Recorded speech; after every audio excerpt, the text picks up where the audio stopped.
Brad Sellers, let's wrap up the season. What went wrong in the playoffs? Well, you know, Andy, they found themselves out of sync early, and they just never were able to regain their confidence and consciousness to get back in this ball game. They obviously got a team that was well tested, and the Boston Celtics came to play, and just didn't bode well for the Cavaliers. How much of it is you really have to tip your cap to the Celtics? They're a veteran team. Everybody said they were old. The only person that really looked old in the series was Shaquille O'Neal. Well, you know, what happens is you catch a team on a wave. Obviously, Boston had been rocky all up and down like the Dow Jones all season long. The last month and a half of the season, they caught a wave and they started to play very good basketball. Players started to get healthy.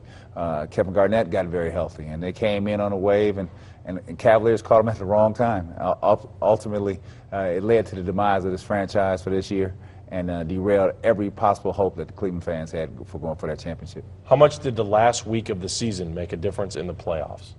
Well, I don't think it had a lot to do with anything. You know, Cleveland struggled against Chicago early, even though they put them out 4-1. They had a chance to make a statement early on. They just weren't able to do that. Game against Boston, got out to a rocky start, even though they won the first game. And then got into a tit-for-tat with Boston, and just were never able to answer the bell, which is a requirement when you're making a playoff drive here. Would you fire Mike Brown? Ultimately, in this profession that we're in, it's based on production. Mike Brown this year, the last couple of years, was given the tools, more tools than anybody I think in this franchise has ever been given. A lot of regular season success. Not a lot of postseason success. It leads to someone has to answer the bell, and it probably will be Mike Brown at the end of the year. So at this time, Mike was given a chance. He just did not deliver for the franchise. You know, it's funny. LeBron said, "I've only played 3 bad games." If you look at Mike Brown's history with the Cavaliers, you go back to that last home game.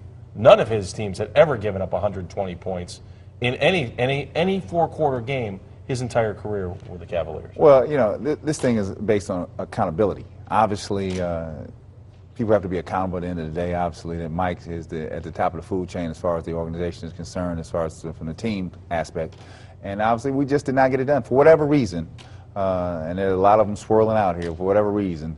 We just did not get it done, and ultimately, the blame and the buck will stop with him. And so they're going to probably exercise their ability to remove him from the coaching staff sometime in the next, I would say, 10 to 15 days. Danny Ferry. What would you do with Danny Ferry?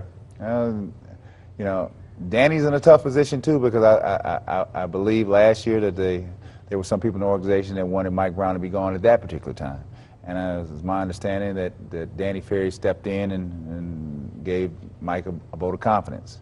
Ultimately, when you end the season the way the Cavaliers did, and with as much money as Danny Gilbert put on the line, ultimately Danny Ferry has to be in play as well. Whether he survives it or not, Danny's done a great job here. But, you know, ultimately, at the end of the day, it's all about production and accountability.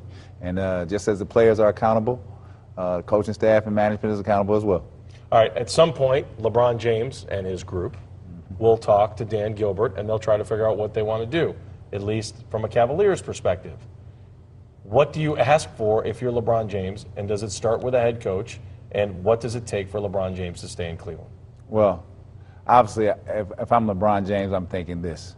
I need to know that we're in a position to win. Do I think Cleveland's in a position to win with the nucleus they have? Yeah.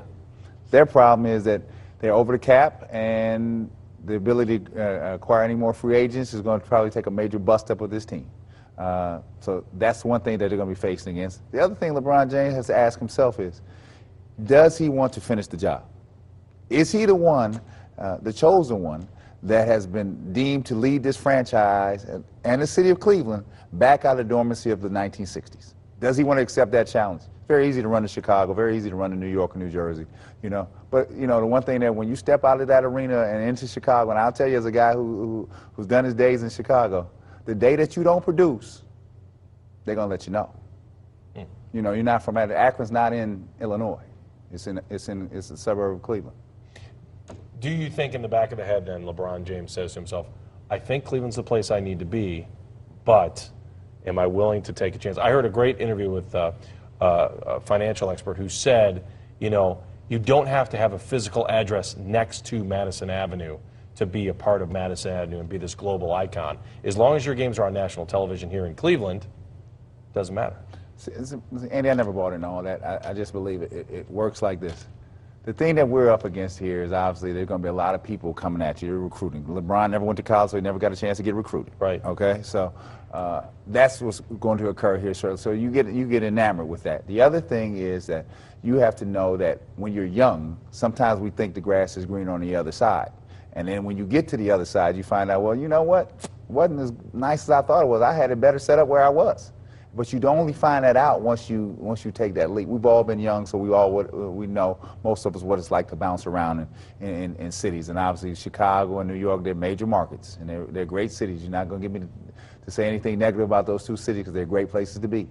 The question, again, I tell you is, are you up to the challenge to finish the job here in Cleveland? I want to ask you another question. If you want to play for another team, and the Cavaliers have done everything they can to keep LeBron, but take a guy, and probably many of you don't even know who he is, Randy Mim, is a guy who's in the insurance commercial with LeBron where they're dancing and doing all that stuff. He is on the bench for every game. He's an assistant coach or a part of the team. Mm-hmm. I mean, how many teams are going to let him have a situation where one of his guys is a part of, I mean, he's the first guy that high-fives guys when they come out in the starting lineup.